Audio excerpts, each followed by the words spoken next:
से हम पूर्ण यहाँ 5 यज्ञ होती हैं जब ये सत्संग समागम होता है। वैसे तो यहाँ प्रतिदिन ही 5 यज्ञ चलती रहती हैं। सैकड़ों की संख्या में श्रद्धालु प्रतिदिन आते हैं और इन 500 यज्ञ में वो सहयोग देते हैं।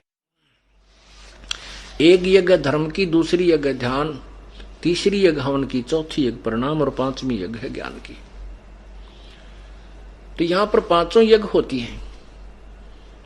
तो सबसे जैसे धर्म यज्ञ होती है तो उसमें हम किसी का 10 रुपए, किसी के 100, किसी के 1000, किसी के 50,000 ऐसे दान होता है। तो उससे फिर यहाँ पर अखंड भंडारा चल रहा है। यहाँ पुण्यात्मा परमात्मा चाहने वाली या दुखी आत्मा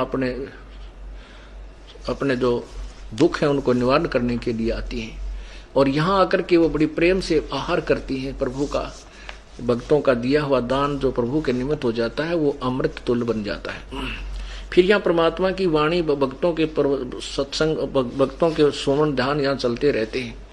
उससे और ज्यादा उसमें वो अन्न शक्ति युक्त हो जाता है। तो यहाँ उस कहते हैं फिर धर्म यज्ञ या भंडारा होता है।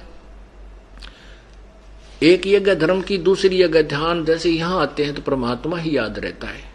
आप घर से चलते हो तो भी परमात्मा की याद आपके हृदय में रह कर उठती रहती है। सत्संग में जाएंगे, गुरु जी के दर्शन करेंगे, भगवान की वाणी महिमा सुनेंगे तो एक ये ध्यान यज्ञ कहलाती है। और तीसरी यज्ञ हवन की, यहाँ पर दिन रात अखंड ज्योत जलती है प्रभु की देसी घी की। और यहाँ सत्संग के दौरान भी बहुत यानी 200-250 जितने पाठ होते हैं उतनी ही यज्ञ पर, उतनी ही ये ज्योति प्रोज्वलित की जाती है देसी घी की। और जैसे 4 दिन चलेगा तो 4 दिन ही वो जलती रहेंगी। 5 दिन चलेगा, 5 दिन चलेंगी। 3 दिन चलेगा वो 3 दिन उतनी ही चलेंगी। उसके बाद 42 ज्योतें हम बाद में कंटिन्यूस रखते हैं।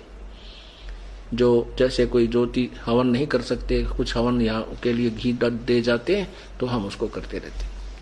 और चौथी यज्ञ प्रणाम, दंडवत प्रणाम प्रभु के निमित्त हम करते हैं। यह भी एक धार्मिक अनुष्ठान है, यज्ञ है। और 5वीं यज्ञ ज्ञान की, यहाँ सत्संग सुनाया जाता है और परमात्मा की महिमा का गुणगान गाया जाता है।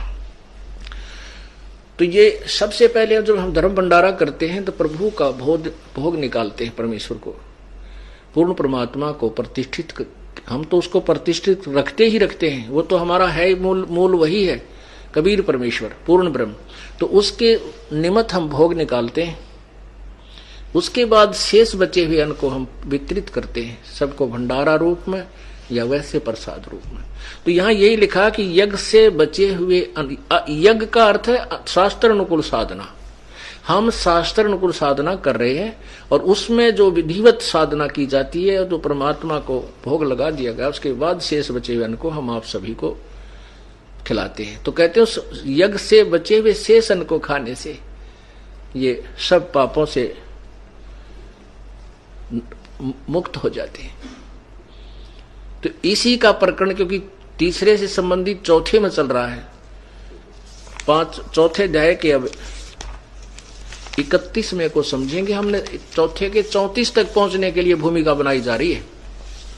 चौथे अध्याय के 34वें श्लोक को समझने के लिए कहानी, ये सारी भूमिका आपके समक्ष प्रस्तुत की जा रही है। अब देखो अध्याय नंबर 4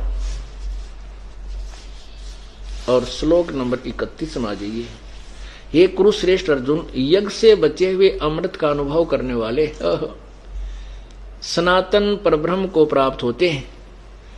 यज्ञ न करने वाले पुरुषों के लिए तो यह मनुष्य लोक भी सुखदायक नहीं है, तो परलोक कैसे सुखदायक हो सकता है।